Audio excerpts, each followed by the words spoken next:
સનૌકજીને પણ મનમાં વિચાર આવ્યો કે આ જે પ્રશ્ન છે એ પ્રશ્નનો ઉત્તર ફક્ત સુખદેવજી પાસે પ્રાપ્ત થશે.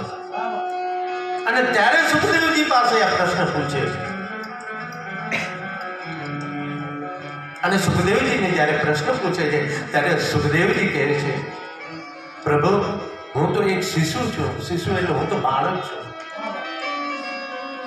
અને તમે તો મારા વડીલ છો, તમે પૂજનીય છો.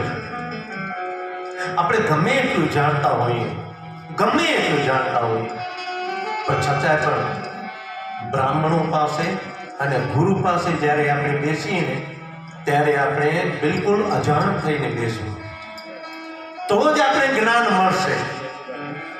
બાકી ગુરુ કાંઈ પણ, બ્રાહ્મણ કાંઈ પણ ગુરુના મુખેથી, બ્રાહ્મણના મુખેથી કાંઈક વેદના મંત્રો બોલાતા હશે અને તમે તરત જ મનમાં વિચાર કરી લેશો, આ મંત્રો તો મને પણ આવડે છે, બસ તો તમે આગળ કાંઈ શીખી જ શકશો જ નહીં. હંમેશા ગુરુ પાસે મસ્તક નીચો નમાવી, બ્રાહ્મણ પાસે મસ્તક નીચો નમાવીને આપણે બેસશું તો આપણે જ્ઞાન પ્રાપ્ત થશે. જો આપણે જ્ઞાન પ્રાપ્ત કરવાની આશા હશે તો એના માટે આપણે નમવું પડશે. અને નમ્યો એ સૌને ગમ્યો.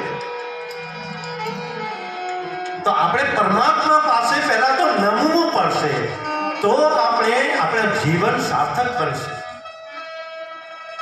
તો એવી જ રીતના આ સુખદેવજી પણ કહે છે, અરે હું તો શિશુ છું. શિશુ એટલે હું તો બાળક છું.